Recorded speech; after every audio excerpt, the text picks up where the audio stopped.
the BWI Daily Edition. I'm your host, Thomas Frank Carr. We have a really great show for you this week. Don't forget, coming up, we have information and up-to-date news from Penn State training camp, where you got the information earlier today. We have camp tonight. We'll give you that information as the week goes on. But right now, we have a very special guest, a guy who knows quite a bit about training camp at the college and NFL level. Former Oakland Raiders quarterback, former Philadelphia Eagle, Kansas City Chief, Houston Texan, a guy who's been at both levels professionally. That would be former Penn State quarterback Matt McGloin. Matt, welcome to the show. What's up, guys? I appreciate you having me on.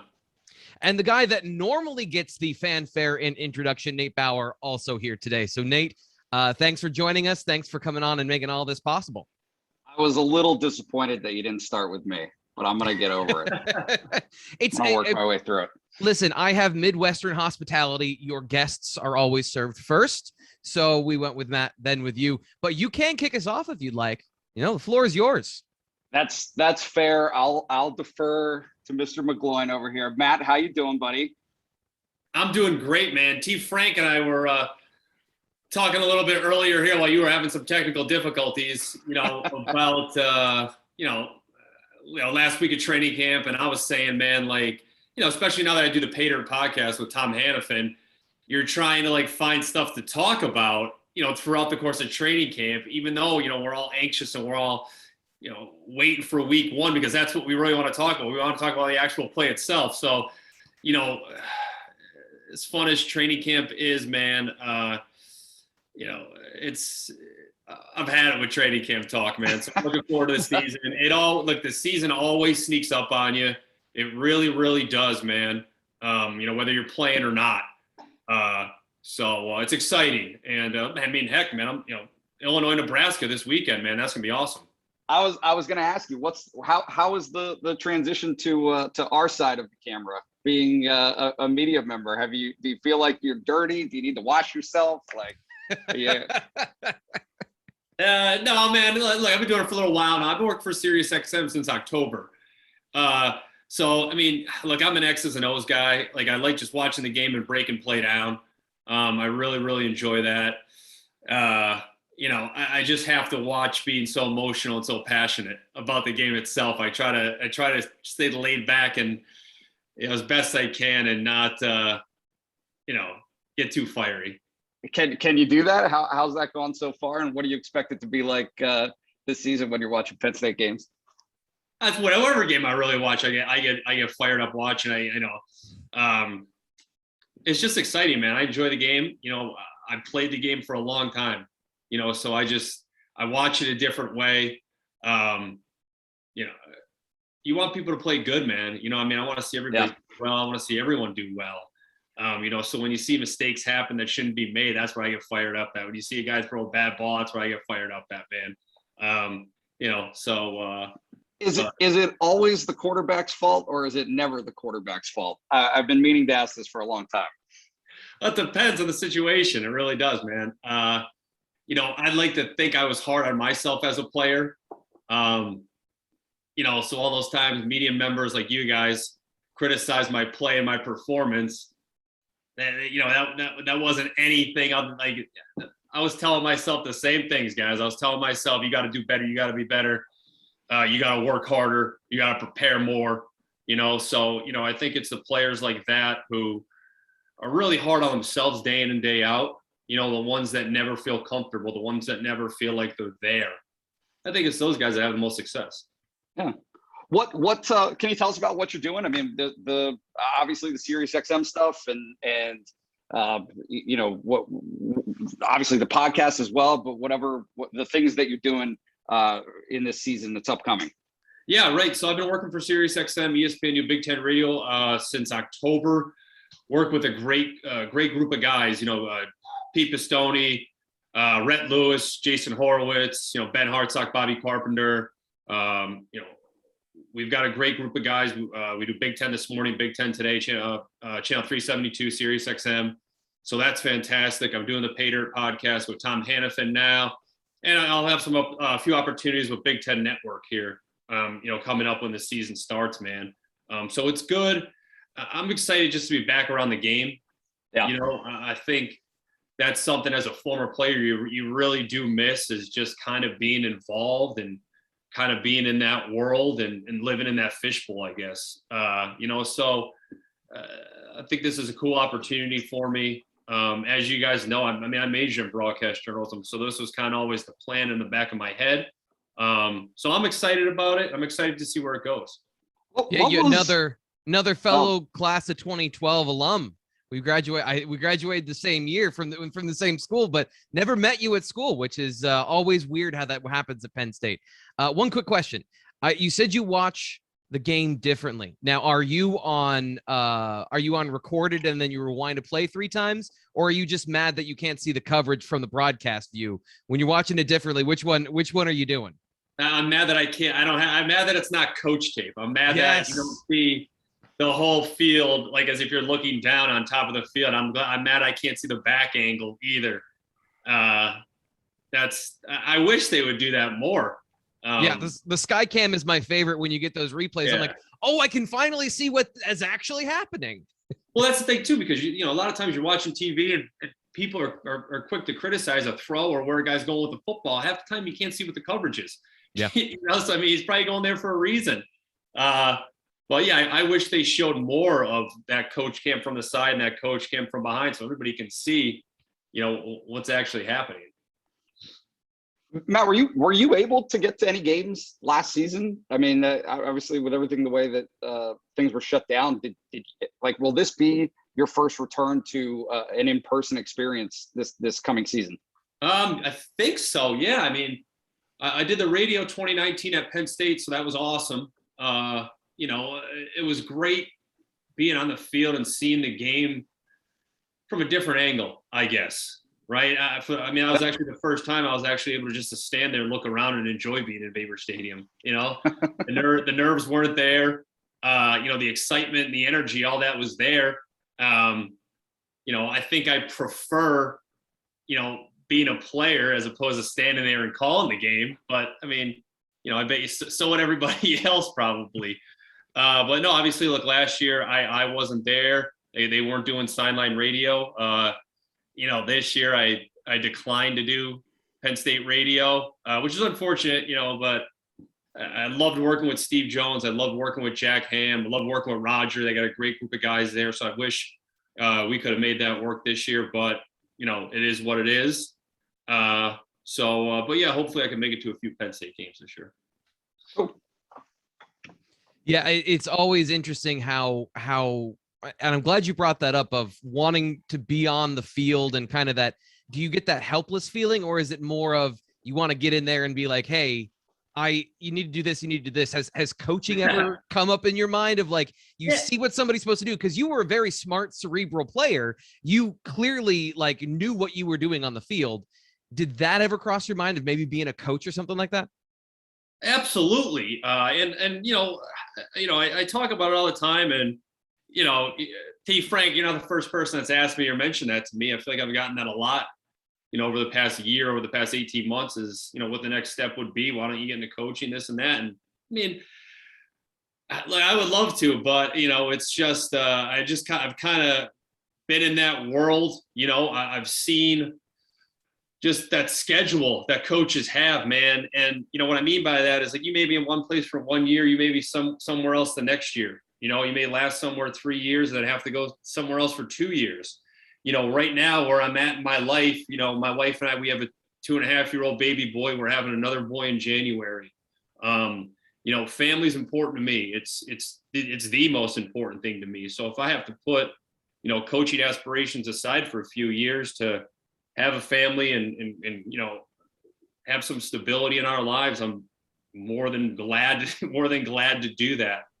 Do I think the door will ever close on coaching? I don't think so. But listen, I love where I'm at right now in my life. Love being able to talk about the game, love being able to be around the game in this capacity. Do I think I'll get the itch one day to coach? Probably. Do I know when that day will come? I don't, so we'll see. I appreciate a man who values his hairline, because you're right. The hours and all of the stuff that goes into being a coach is, firsthand from being around the game yourself and being a quarterback. You're on that level as a quarterback, but the amount of hours that coaches put in is insane. It's not, I don't necessarily think it's about, the hours. I mean, I love to grind, man. I love to work, I don't mind it. I just, I go back and forth, about, the moving, you know what I mean? There's not a lot of stability in coaching, at least right now. So, but yeah, man, you never know. We'll see. So what you're doing now, the Paydirt Podcast with Tom Hannifan, you guys started a couple weeks ago. Love the show. As we talked about before, I actually have known Tom Hannifan for a good long while. How did you guys get hooked up, and how did this podcast all start? Right. Yeah. So, I mean, look, I knew Tom was a Penn State guy. I mean, I've been a big fan of wrestling my whole life, so obviously knew who he was as as the lead announcer on, WWE Raw, WWE SmackDown, and actually when I was doing my other podcast, we were talking a lot of college football, a lot of NFL football, things like that. But we also had on, people from all over, so I actually reached out to Tom, asked him if he wanted to, be on the podcast, talk a little bit about his life, his career, how he got started with WWE, things like that. And we just kind of kept in touch, since then. Believe Podcast Network reached out to me about doing a Penn State podcast. And, my response was sure, but I'd like to pick the co-host. And Tom was my first call. I knew he just recently parted ways with WWE. I asked him if he wanted to be a part of the show, which he accepted, man. And, the third episode released yesterday. The support's been great. The feedback's been great. Our numbers have been good in terms of downloads and views, man. So I'm just glad. And what I mean by that is I'm glad people are just, anxious to talk about Penn State, anxious to listen about people talking about Penn State, and Big Ten football as well, man. Because I kind of feel like, I got a lot of, I've been around a lot of great players, a lot of great coaches, man. So I got a lot of this football talk in my head, man. So I think this is a good platform to get it all out. Yeah, you're in fine company then, because that's all we do really is. And I know Nate does basketball, but 1000% football at all times. One last question for you, and I know Nate has a couple questions about Penn State, but where can people find the Paydirt Podcast, and if they want to download it and where they want to check it out? Tell everybody where they can get the Paydirt Podcast. Yeah, I mean, like Tom and I are both on Twitter, both on Instagram. You go to our pages, check out our pages. I don't care if you follow me or not. But that's where you can find the information for the Paydirt Podcast. We're on Spotify, we're on Apple Podcasts, we're on YouTube. So basically anywhere that you listen to your podcasts, you can find us. Matt, can we jog, take a trip down memory lane for a moment and reflect on your Penn State career? Go ahead. Seems like forever ago now. But. Yeah, I was going to ask. I mean, what does it feel recent, or does it feel like a different lifetime? I think sometimes it feels like a long time, but other times it doesn't. I was just at Penn State on Saturday. My wife was a former cheerleader, so the cheerleading golf tournament, which I saw you at, Nate. That's right. Which is why you asked me to be on the podcast, the cheerleading golf tournament was Saturday.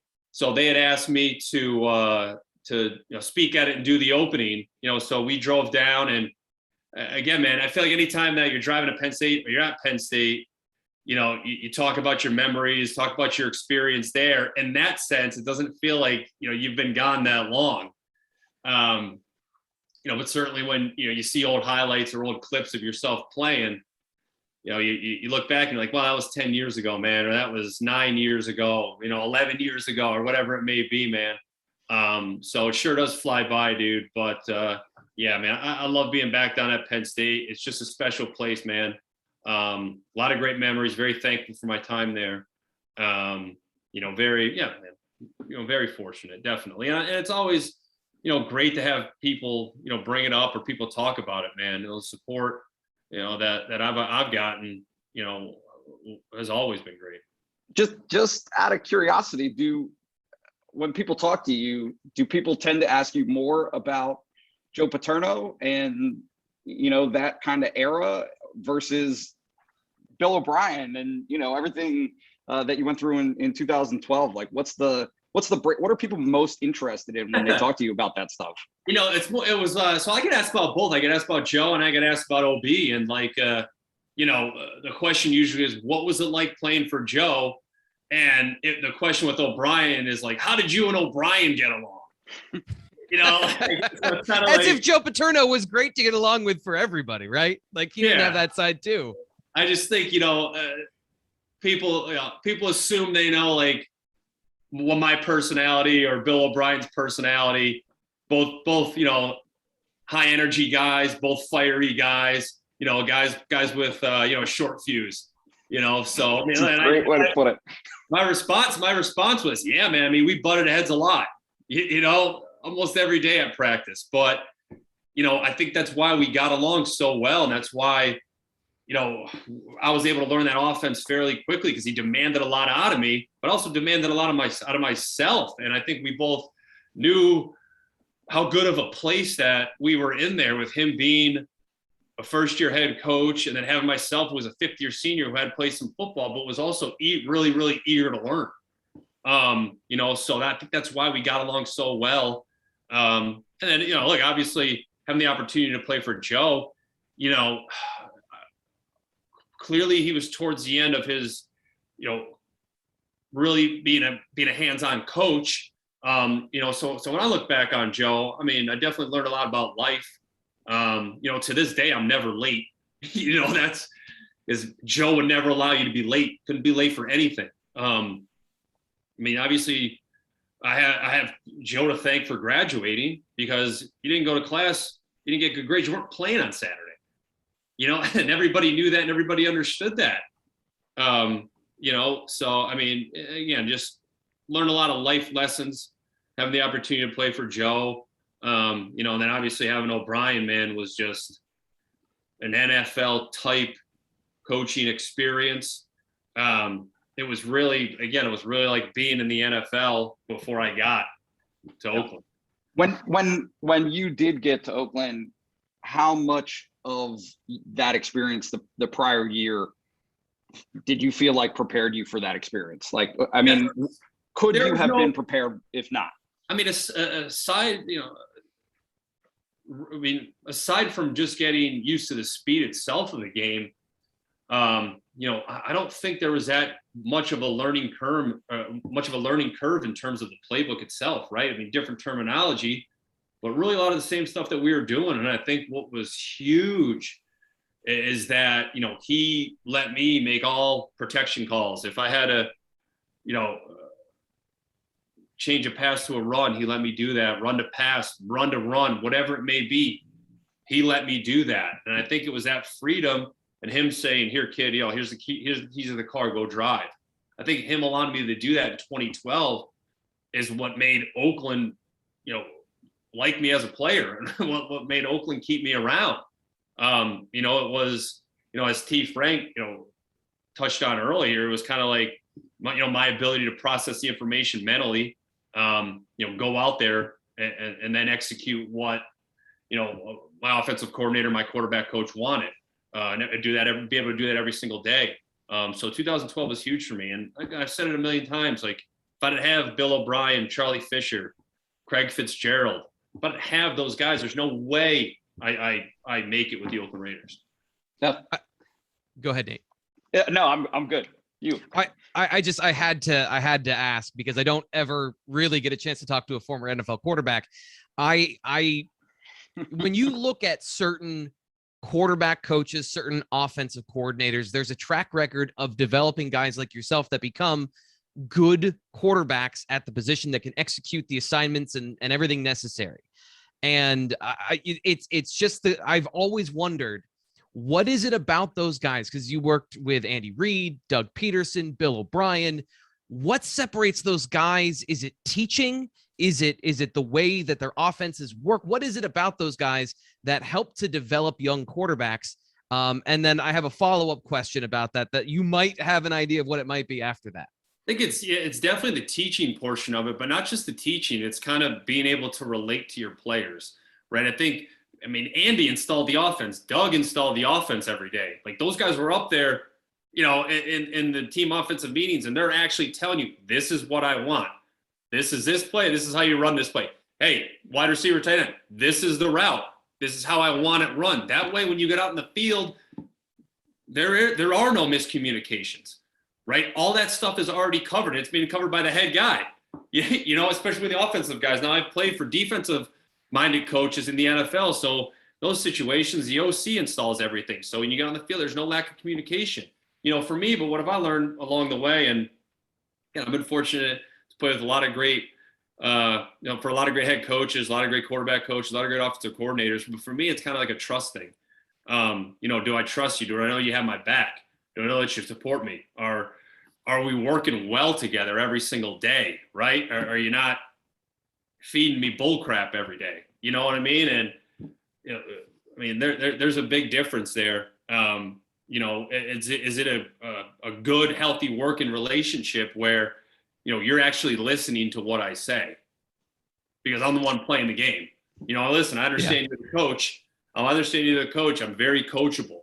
But I'm out there playing. So if I'm not comfortable with something, you got to understand that I'm not comfortable with it. So either A, don't call it, or two, or B, or B, I sound like what's his name from Home Alone, Buzz, when he goes A and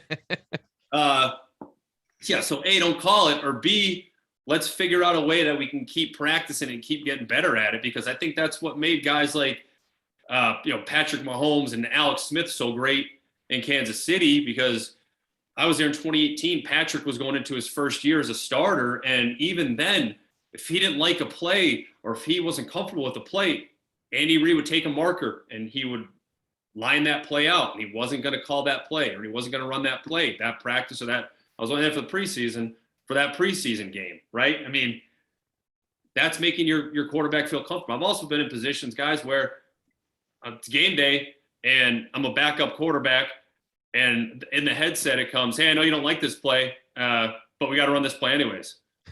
So that's the stuff, that I'm talking about, you know what I mean? And it's just, I think it's a respect thing as well. Listen, obviously, again, I said it before, I'm coachable. I respect your opinion. At the end of the day, I'm going to do, what I'm told, because you're the coach and I'm the player. But also, man, listen to what I'm saying, because we're just we're just here every day working hard for the same exact reason, to win football games. And that is such an in-depth view into that I think my next question is, do you see that from Mike Yurcich? Do you see that quarterback development abilities from Mike Yurcich? But is that something you would have to be there and see the relationship between Sean and Mike Yurcich, or can you from 1,000 feet, can you see the earmarkers in some of his other work about whether or not he is that quarterback developer? Because as we all know, that position, your position, dictates the rest of the offense and the rest of the team. So getting that hire right, getting that offensive coordinator right, the guy that creatively calls plays and brings up the best in his units, is that something you can see from 1,000 feet away, or is that something you need to be in there to really know and see? Well, I had the chance to get down there for a couple of days in the spring, so I saw it. I mean, I saw the way he coaches. I saw how fiery he is. I saw how much he demands out of his quarterback on a daily basis, man. And it seems like he is that guy. You know what I mean? He's that guy that wants to hear what you have to say. Is going to take your input into consideration. I think he's a guy that coaches his guys at a very, very high level, that NFL level that I was talking about. And obviously his track record has been great, right? I mean, Fields at Ohio State, Sam Ehlinger last year at Texas, Mason Rudolph at Oklahoma State. I mean, his quarterbacks have a ton of success. So he clearly prepares his quarterbacks to play well week in and week out. And, I compare this situation to, Bill O'Brien and my situation in 2012. I mean, you got a kid going into, his last year of football at Penn State. He was coming off not that great of a year. expectations are certainly high for him because we all saw what he did in 2019. And we all thought he was going to take a step forward in 2020, which he hadn't. So again, I think you got a kid that's a good leader. I think you have a kid who his team responds to him. I think you have somebody who wants to play well. I think so. He's going to take that coaching. He needs to act like a sponge in a way and just soak up all the information Mike Yurcich throws his way. And for a guy like Yurcich here in year one as an offensive coordinator looking to make a statement, I think having a guy like Sean Clifford, I think it's a perfect fit. I have one last question for you. We got to get you out of here. I understand. Before that, though, as a quarterback, you know that sometimes you got to take what the defense is giving you. Best way to get, cover 3 soft corner, pick up the sticks route if you can. And if you are a subscriber to Blue White Illustrated, you're already in the know. But if you want to pick up some extra free yardage, BWI 60, it's the promo code that gets you 2 months free. 2 months free of Blue White Illustrated, gets you into the season, gets you inside access from Nate Bauer, from Greg Pickle, from the rest of us here at Blue White Illustrated. And of course, we'll be keeping it down here on the BWI Daily Edition with great guests like Matt McGloin coming on, joining us today.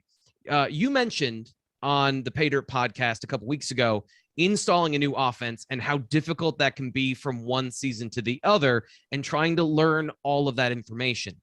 Would you rather learn all that information fresh, or have, if in the case of James Franklin, the head coach stays the same, the offensive coordinator changes, and there's some vernacular, there's some scheme specific stuff that's kept over, and you have that kind of marry between the two? Or would you rather learn something new as it should be from the offensive coordinator? I think I think you need to start over. I hate the idea of bringing in a brand new offensive coordinator and saying, hey, listen, here's our offense, but I want traces of Kirk Shiraka's offense, Ricky Ronnie's offense, and Joe Moorhead's offense mixed throughout it. Now, I've always had a problem with Penn State when it comes to not having some type of system in place, which I think that's made things extremely difficult over the past few seasons here for a guy like Sean Clifford, because obviously when Joe Moorhead was there in 16-17, they've had a ton of success. And then what do? They hire within the system with Ricky Ronnie. And again, it's the same system. So Clifford obviously is used to it. He's comfortable with it. But then when you go to a guy like Shiraka and say, listen, you're going to use your offense, but I need this offense too, I think that puts that guy in a very, very tough position. I feel like you're, as a quarterback, and again, I don't know, this is all speculation because I don't know what it was like, inside right. those installs or anything like that. I just feel like you're listening to 2 different coaches, or you're listening to 2 different philosophies or 2 different offenses. And I think it was confusing at times watching Sean Clifford on TV. I think he was unsure at times. I really think that took his confidence away from him. So, I'm hoping it's the Mike Yurcich show. I think that's the only way you move forward. I think that's the only way you can really, maximize this offense's potential. And what I mean by the Mike Yurcich show is, you're going to go from 4th down, it's Mike Yurchich's decision. You're going to go for 2 points, it's Mike Yurchich's decision. Nate, anything else? I'll give you the final question if you have one. I want to make sure I give courtesy where it is. Oh, thank you so much, T. Frank. Always. Matt, when you look at this team this season, what, you don't have to give us the position by position breakdown, but what kind of potential do you see from this group this year? Well, listen, I don't think time is on their side. You know what I mean? We're sitting here, what is today? The 24th, 11 days out or whatever it may be, 11 days out from September 4th. It's hard. And I just know from my experience in 2012, man, it's hard putting a whole entire new offensive system together in such a short time, and then going out there and performing on Saturdays right out the gate with it. We lost the first 2 games of the season. We didn't really start clicking until weeks 3, 4, 5, and 6, or whatever it may be, when we won 6 in a row. Having Wisconsin week 1 certainly doesn't help them. Yeah. I'd like to think throughout the spring, throughout the summer, Mike Yurcich just threw everything at this offense and said, all right, let's see what sticks. Throughout this training camp, I hope they really dialed in on what they were good at. And I hope they really just focus on that, especially early on, because I think that's one of the ways they can have some success. I think if you go in there with a game plan too big, guys are going to have a lot of questions. There's going to be a lot of uncertainty. So I think less is more, especially early on for Penn State. Matt McGloin. Matt McGloin of the Paydirt Podcast. You'll see him this fall on BTN as a color analyst for Big Ten football games. Thanks so much for coming on the BWI Daily Edition. Appreciate it. Anytime, guys. Nate's here as well. We'll be back again tomorrow with analysis from Penn State football as we get information and updates from training camp with James Franklin. I'm Thomas Frank Carr, your host. We'll be back again tomorrow.